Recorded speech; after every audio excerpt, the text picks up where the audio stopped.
I'm a 29-year-old man, and as far back as I can remember, my older sister Laura, who's 35, has always claimed to be the queen of family holidays.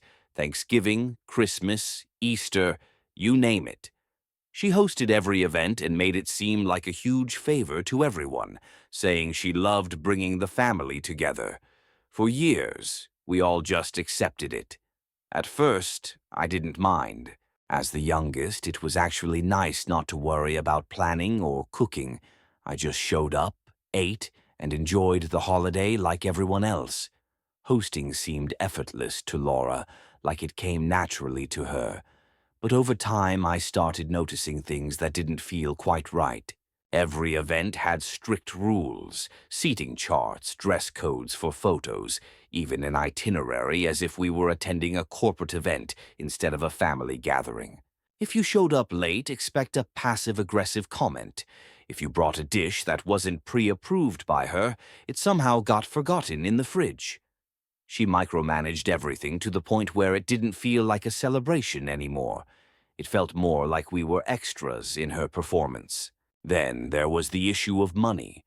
Laura never directly asked for cash, but somehow we all ended up paying for everything. She'd send out a list of expenses ahead of time: food, drinks, decorations, and we'd all pitch in. But looking back, I realized that despite all our contributions, Laura never seemed to pay for anything herself. She'd always claimed she'd already covered certain expenses and just needed us to balance it out. No one questioned it. It was easier to just send her money than argue. Then came the annual Secret Santa, which Laura always insisted on organizing. Over the years, I noticed a pattern. Laura always seemed to end up with the best gift. It wasn't a coincidence. Whenever she organized it, the person who drew her name always had a higher budget, while the rest of us often got cheap, last-minute gifts. At first, I thought it was just bad luck, but after looking back over the years, it became clear she had been rigging it all along.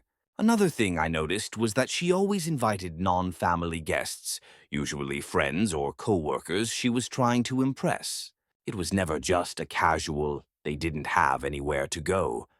No, it was always people she wanted to show off to, and she made sure they saw her in the best light possible. The breaking point for me came last Christmas. We had all pitched in money for groceries, and Laura took care of the shopping as usual. Dinner came and went. Everything seemed normal.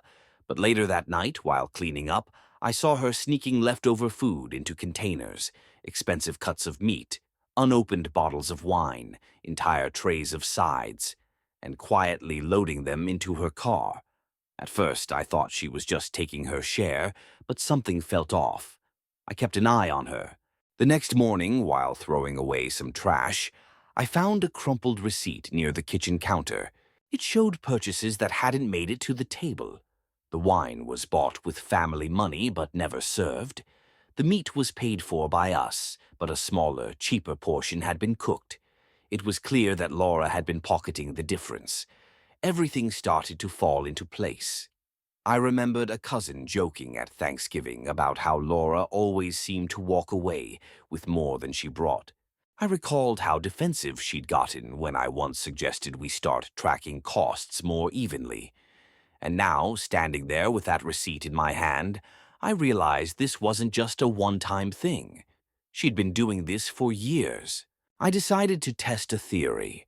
For the next holiday, I planned to track everything, every contribution, every receipt, every expense.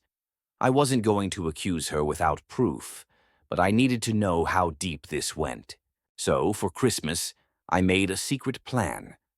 I kept notes on who contributed what, checked what actually made it to the table, and even casually asked Laura about some of the purchases. She got defensive every time, quick to brush off questions or change the subject. Then, just a few days before Christmas, she sent a message in the family group chat. "Hey everyone, just a small thing. Costs were a little higher than expected this year, so if everyone could send an extra $50, that'd be great. Thanks." That was the moment I knew I wasn't imagining things. She had been scamming us all along, and this year I wasn't going to let her get away with it. A week before Christmas, Laura dropped the usual Secret Santa assignments in the family chat.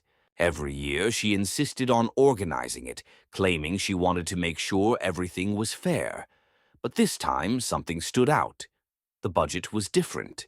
Normally, we set a $50 limit per person, but this year, Laura said things were tight for some people, so the budget was adjusted. Everyone else had a $40 limit, except for the person who drew Laura's name. Their budget? $100. I checked my messages from last year. Same pattern. 2 years ago, same thing. It was clear that Laura had been quietly rigging Secret Santa to ensure she always got the most expensive gift. At the same time, she sent out the breakdown for Christmas dinner costs. According to her, she had already covered over half of the groceries and decorations, so the rest of us just needed to send her our portions. But I knew for a fact that she hadn't bought half the things she claimed. I casually brought it up to Mom, mentioning how Laura always seemed to be reimbursed more than she actually spent. Mom barely looked up from what she was doing and just said, "That's just how she is," like it was normal, like we were all supposed to accept it. That night, I called my brother. We started comparing notes, going back over past holidays. The patterns lined up. Every year, Laura handled the money. Every year, she came out ahead. And every year, she assigned herself the easiest tasks, decorating and coordinating, while dumping the real work on the rest of us. The day before Christmas, things escalated. Out of nowhere, Laura announced in the family chat that there were unexpected costs, and everyone needed to chip in an extra $50. No explanation, just a quick thanks at the end of the message. I didn't send a cent. Instead, I decided to track exactly what she was spending and where the money was going. That night, my brother and I went through the kitchen, checking the fridge and pantry. A lot of the expensive groceries we had supposedly paid for were missing, certain bottles of wine, premium cuts of meat. But sitting in the garage were extra bags of groceries that hadn't been mentioned, stuff she had clearly bought with our money but never planned to serve. In the family chat, a cousin joked about how Laura had the easiest job every year, while the rest of us did all the heavy lifting. It was a simple comment, nothing serious. But Laura lost it. She went on a full rant about how no one appreciated her hard work, how she carried this family year after year, and how she sacrificed so much while all we did was complain. It was all a performance, and I had proof it was a lie. I pulled my brother and cousin aside and told them everything. The grocery bags, the receipts, the Secret Santa scam. We agreed to confront her after dinner. But Laura must have sensed something was off because just before dinner, she suddenly remembered she had forgotten to buy a major dish. Instead of handling it herself, she sent me to the store. I was gone for maybe 20 minutes. But when I returned, I walked into the dining room and saw her standing off to the side, opening a bottle of wine. It was one of the bottles I had paid for, not just any wine, but a $60 bottle she had told us was too expensive to serve. Meanwhile, everyone else was drinking the cheap, off-brand wine she had set out. She saw me looking at her, and for a split second, she froze. Then, without missing a beat, she smiled, held up her glass, and said, "Merry Christmas." That was it. That was the moment I knew this wasn't just a little holiday stress or poor planning. Laura had been scamming us for years, and this time, she wasn't going to get away with it. Dinner had barely ended when I gathered my parents, my brother, and a few other family members in the living room. Plates were still on the table, and people were lingering in the kitchen. But I wasn't about to wait until Laura had the chance to manipulate the situation. I laid everything out. The receipts that didn't match the groceries on the table, the missing food and wine, the inflated Secret Santa budget, the last-minute unexpected costs she demanded from everyone. Laura barely let me finish before she cut in. She looked around the room as if she couldn't believe what she was hearing, hands up, eyes wide, completely offended at the mere suggestion that she had been pocketing money for years.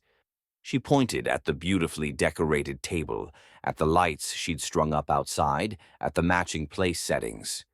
I did all this work, she reminded everyone. I put in all this effort, and now I'm being accused of what? Stealing from my own family on Christmas. I didn't even have to say anything. My brother stepped in and went over everything with cold, hard facts. How she always made sure to take home the most expensive leftovers. How she always ended up with the priciest Secret Santa gift. How, when we added up all the contributions over the years, she had been making hundreds of dollars off these holidays. The room went quiet. Laura's expression shifted. The dramatic outrage faded, replaced by a different approach. Tears. Her voice softened as she swore she wasn't scamming us, that she was just trying to make Christmas special. It was never about the money. It was about making sure everyone had a good time. And now we were attacking her. For the first time, Mom didn't immediately jump to her defense. She stayed quiet, staring at the floor. Dad, who usually stayed out of these things, finally spoke up. He admitted he'd noticed Laura taking extra food and drinks over the years, but never made a big deal out of it. But this was deliberate. Laura's face turned red, and she straightened up, pointing at me and my brother. "If you don't trust me, I won't host anymore," she said. She expected a reaction, pleading, someone begging her to reconsider. Instead, my brother and I just nodded. "Fine, we'll host next year." Laura's mouth opened slightly, but no words came out. She wasn't expecting that. Aunt Lisa, who had been watching the whole thing unfold, let out a small laugh. Not mocking, not mean, just relieved. Laura must have heard it because her whole demeanor shifted again. Now it wasn't about betrayal. It was about image. We weren't just trying to take over. We were trying to make her look bad. She turned to the rest of the family, waiting for backup, for someone to take her side. But no one did. People exchanged glances. An uncle shrugged. A cousin suddenly found her nails very interesting. Someone shifted uncomfortably in their seat, looking away. Laura's face went blank. She stood there for a few more seconds, waiting for someone, anyone, to say something. When no one did, she turned on her heel, grabbed her coat, and walked straight out the door. She didn't even stay for dessert. The silence in the house after she left was heavy. No one really knew what to say.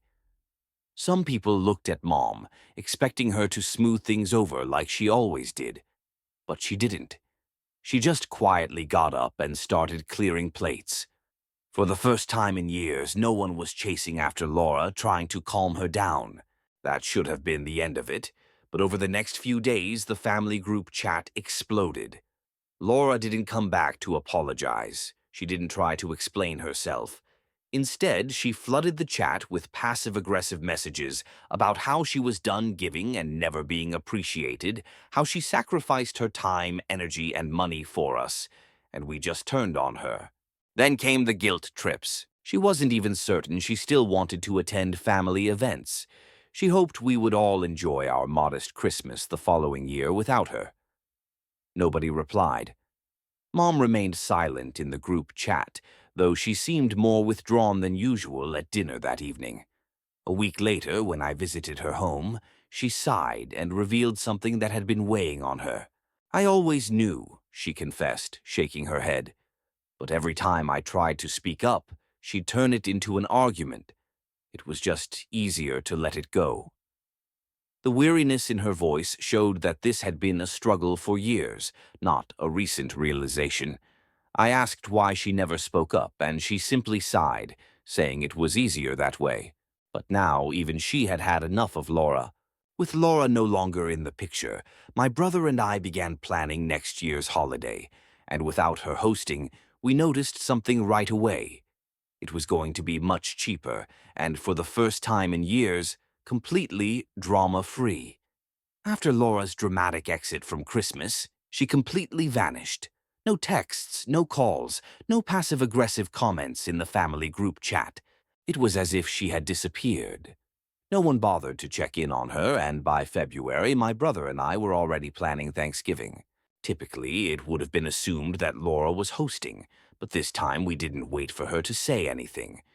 We put together a plan, sent out a message in the group chat, and within moments, relatives began responding eagerly.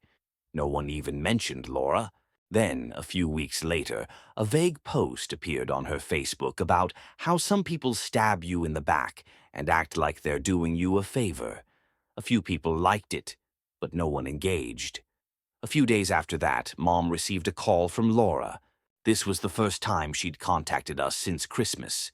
But instead of apologizing or attempting to fix things, she immediately launched into how my brother and I were ruining family traditions because we were jealous of her.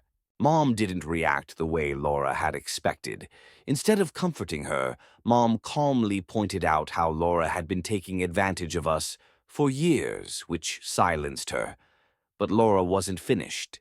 Over the next week, she began calling aunts and cousins, portraying herself as the victim. She claimed she had been humiliated on Christmas, that she had done nothing wrong, and that my brother and I were just power-hungry and wanted to steal her place in the family. One of our cousins, fed up with Laura's drama, immediately called me and told me everything. She even sent a screenshot of a text where Laura called me an ungrateful, cheap little brat. It was clear Laura wasn't letting go. Then we learned about her new plan. My brother's wife overheard from a mutual friend that Laura had been secretly planning to host her own Thanksgiving dinner to prove a point and make people choose her over us. We all pretended we had no idea. As the months went by, we continued planning as usual. The whole family was on board, and there was no mention of Laura. No drama, no tension. Then, a week before Thanksgiving, she made her move. She sent a mass text to everyone in the family, announcing, "Hey, everyone, can't wait to see you all at my place for Thanksgiving. Let me know what you're bringing." She didn't ask or check. She just assumed that everyone would drop their plans and rush back to her. But nobody did. One by one, people started replying, "Oh, I'm actually going to Brother's place this year. We already made plans." Or, "Me and Brother didn't realize you were hosting, sorry." Not a single person accepted her invitation. A few hours later, she replied with a short, cold, "Okay, have fun." But we weren't fooled. That evening, another post appeared on Facebook. People don't appreciate real effort. Sometimes the best thing you can do is walk away. A few people commented with generic phrases like, "You're so right," and "Stay strong," but no one in the family reacted.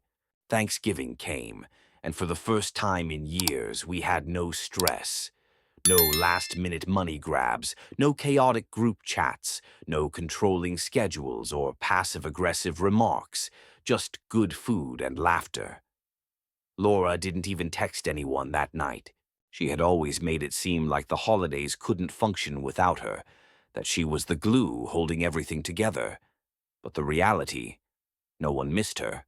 At the end of the evening, while everyone was sitting around, full and relaxed, one of our aunts laughed and casually said, "I don't know why we didn't cut her out of hosting sooner." That was the moment it hit. For the first time in years, our family actually enjoyed a holiday together, and Laura had played herself. After her failed Thanksgiving power move, Laura tried to act like she didn't care.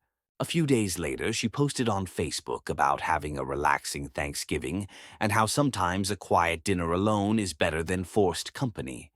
This came from the same person who had spent years making it seem like hosting was her life's mission. No one in the family responded to her post. No likes, no comments, just silence. A few weeks later, we gathered for a cousin's birthday. It was the first time Laura had attended a family event since Christmas. She walked in as if nothing had happened. She wasn't warm, but she wasn't openly hostile either, just present. Then the passive-aggressive comments began. She casually remarked that she had heard Thanksgiving had been a little simpler this year. She then joked that maybe she had just been too much for us. Mom quickly shut it down. She smiled and said it had actually been less stressful this year. Laura's face dropped. She tried a few more jabs throughout the evening, but no one took the bait. No one argued. No one tried to explain themselves. They simply nodded and carried on with their conversations. That's when things began to unravel for her. Without her usual holiday hosting income, Laura had to start budgeting for real. No more having the whole family pitch in for groceries, drinks, and decorations while she pocketed the extra money. Then the borrowing requests started. My brother received a random text from Laura asking if he could cover a bill. He ignored it. A week later, she sent another message, acting like it was no big deal and that she'd pay him back ASAP. He still didn't respond. Then we noticed something else. The friends she used to invite to family holidays, the ones she wanted to impress, were no longer around. She wasn't hosting extravagant dinners anymore, so they had no reason to stick around. By the time Christmas came around, Laura was clearly struggling. We did our Secret Santa again, but this time Laura wasn't the one organizing it. Everything was fair. No one got an expensive gift while others received dollar store items. It ran smoothly. Laura showed up late and empty-handed, forgetting about the gift exchange. Ironic, considering how obsessed she had been with it in the past. But when it was time to pass out gifts, she casually reached for one of the unclaimed presents, meant for a cousin who couldn't attend. A cousin who usually stayed out of drama spoke up. "Laura, you didn't bring a gift, so you don't get one." The room went dead silent. Laura's face turned red as she looked around, waiting for someone to step in, for Mom to defend her like she always did. But no one said a word. That's when she lost it. She went off about being excluded and how we were treating her like a criminal over a simple gift. Instead of storming out, she turned to my cousin, the one who had spoken up, and sneered, "Oh, I see how it is now. You all just love ganging up on me." She let the silence stretch, waiting for anyone to take her side. When no one did, her face darkened. "Fine, enjoy your cheap little Christmas without me," she spat, grabbed her coat, and left, slamming the door behind her. There was no awkward scrambling to comfort her, no one rushing to make things right, just silence. Later that night, after everyone had left, we sat with Mom and Dad, expecting the usual "she's still family" speech. Instead, Mom sighed and admitted she had always known Laura was using the family for financial gain. She just hadn't wanted to create tension. That was all she said. No defense, no attempts to guilt-trip us into fixing things. For the first time, Mom didn't take Laura's side. My brother and I agreed. Laura would never take over the holidays again. Honestly, it felt like a weight had been lifted off the entire family. With New Year's Eve approaching, Laura made one last attempt to regain control. She sent a mass text to the family, inviting everyone to a small, intimate New Year's gathering at her place. But she didn't stop there. She specifically said she was only inviting real family this time. It didn't take long for someone to call her out. A cousin immediately replied, "What do you mean by real family?" A minute later, the typing bubble appeared and then disappeared. A few seconds after that, Laura left the group chat without a word. For a few days, nothing happened.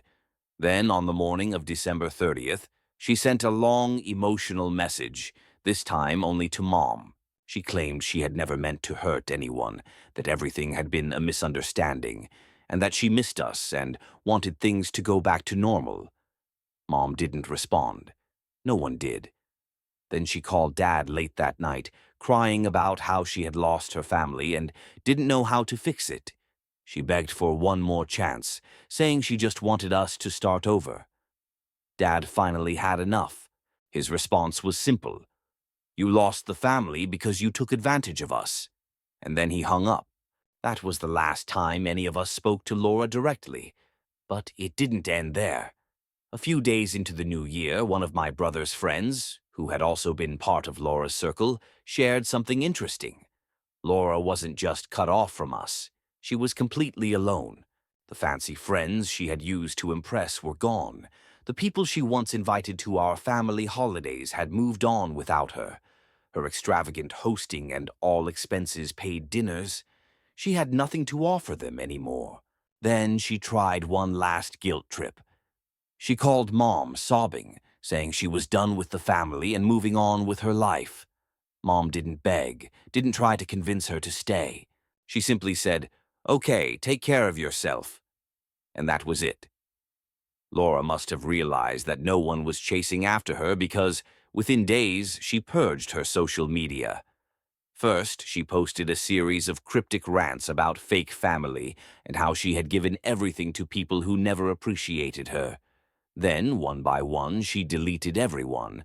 Mom, Dad, all of us. Not blocked, just gone.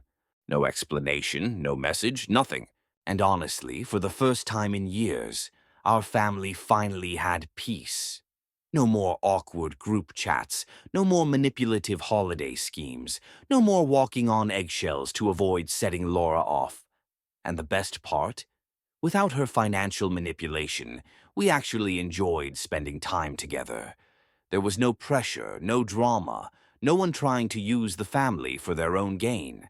For the first time in a decade, the holidays finally felt like what they were meant to be. A family gathering, not a business transaction. After removing everyone from her social media, Laura completely disappeared from family gatherings. Even the events she used to force herself into, birthdays, small get-togethers, casual Sunday dinners, she was nowhere to be found. And the crazy part? No one really missed her. Without her controlling everything, family events were actually fun. People started showing up. In the past, instead of rushing out as soon as possible, we spent more time together. There were no tensions, no fake smiles, and no passive-aggressive remarks. Then, one afternoon, my brother received an unexpected direct message from an old friend. "Hey, is your sister okay? She's been acting really strange lately." That was the first time in months we had heard anything about Laura. We asked around and discovered that she had been contacting old friends, telling them a bizarre story about how her family had betrayed her for no apparent reason. She played the victim, claiming she was cast aside just for trying to keep everyone together. The real issue, however, was her finances, which were finally catching up to her. Without her usual manipulation during the holidays, Laura's financial problems became evident. While she had a stable job, her extravagant spending habits had always been a problem. She had relied on family support to help cover personal expenses, masked as holiday costs. One cousin, who still had her on Venmo, noticed Laura started asking for small sums of money from friends and acquaintances, often using vague excuses like, "just till payday," or "you're a lifesaver." It became clear she wasn't managing her finances well, and without the extra help, her situation worsened. Then, unexpectedly, Mom started feeling guilty. Despite everything that had happened after years of Laura taking advantage of her, Mom began talking about reaching out.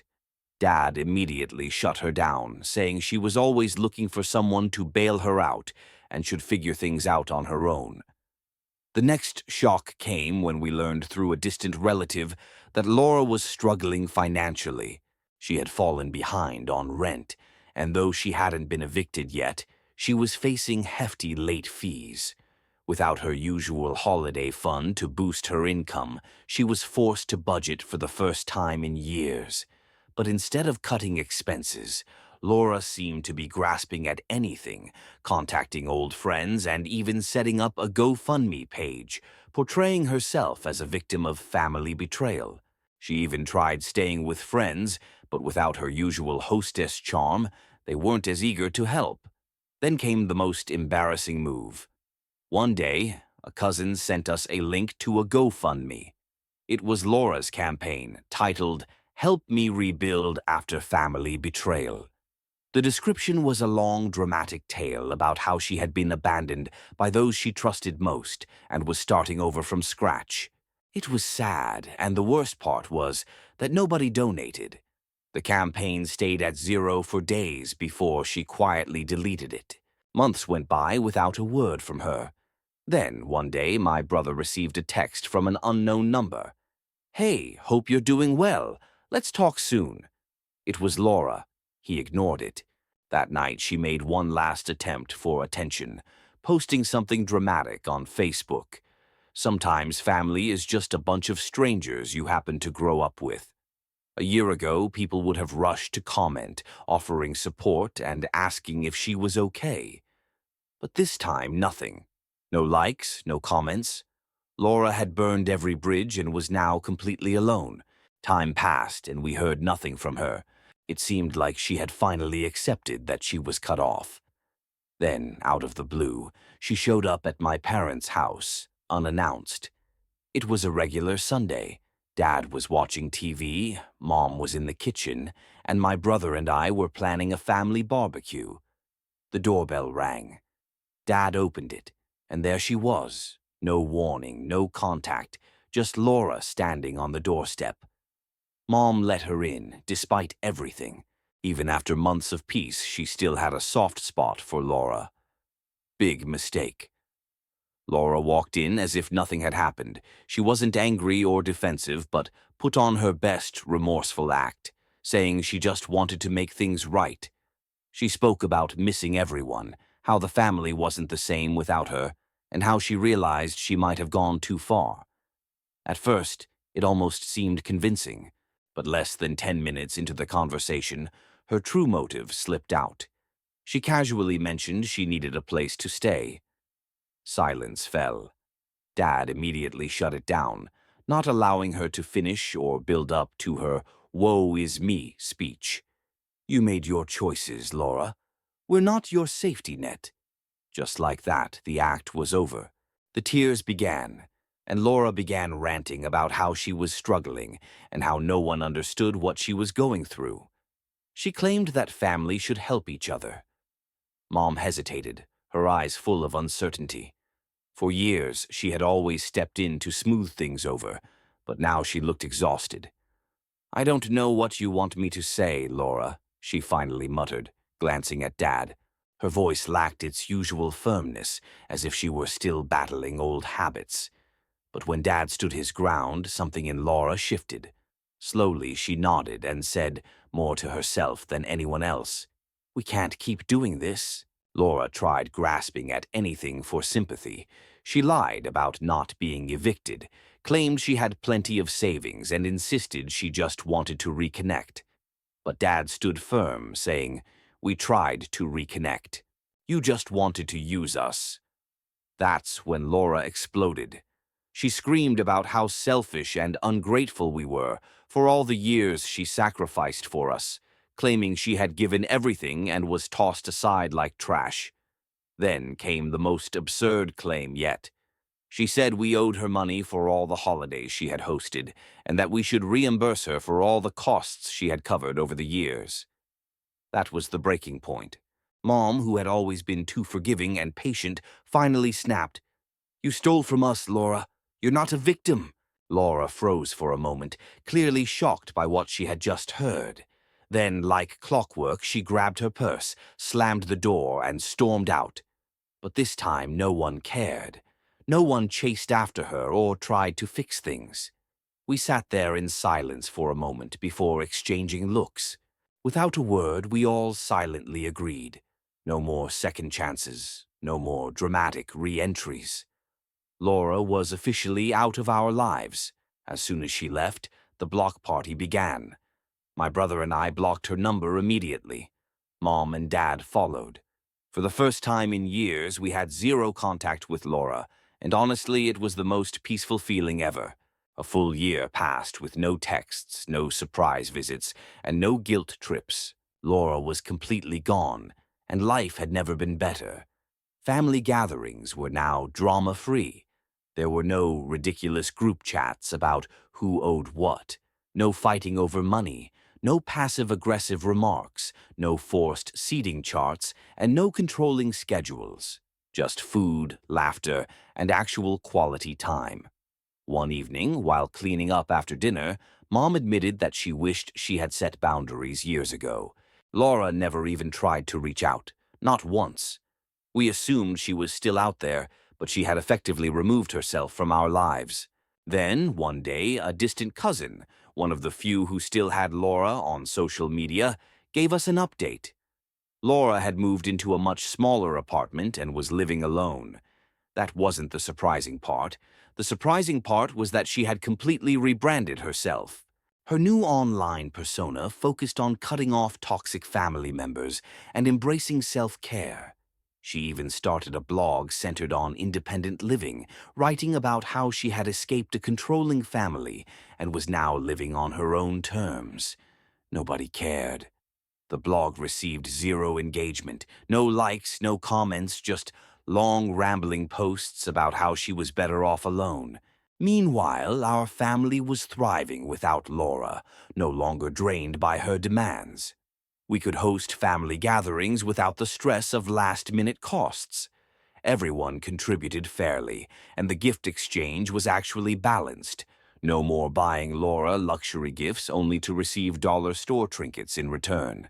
One night, as we sat together reminiscing, Mom finally admitted something. Looking back, it was clear that Laura never truly enjoyed hosting. She didn't get excited about recipes or decorating. It was the control she loved, the image she projected, the admiration she soaked up, and of course the financial benefits. She thrived on the performance, not the actual act of bringing people together. And that was the truth none of us had ever vocalized. She had never been doing it for the family. She had been doing it for control. Since cutting Laura off, the younger generation of our family had grown closer. Our cousins started hanging out outside of holidays, and the family group chat, once a battleground, became a place for jokes, random updates, and real conversations. One day, someone asked the big question, would we ever let Laura back in? Dad didn't hesitate. She burned that bridge herself. That was the final word. A few months later, Laura made one last attempt to gain attention, posting a cryptic message. People change, and that's okay. It was clearly aimed at us, but this time nobody reacted. Nobody reached out. Nobody took the bait. And then, nothing. As Thanksgiving rolled around again, we gathered together, plates full, glasses raised, and toasted to something none of us had ever experienced before. The best holiday season we had ever had without Laura.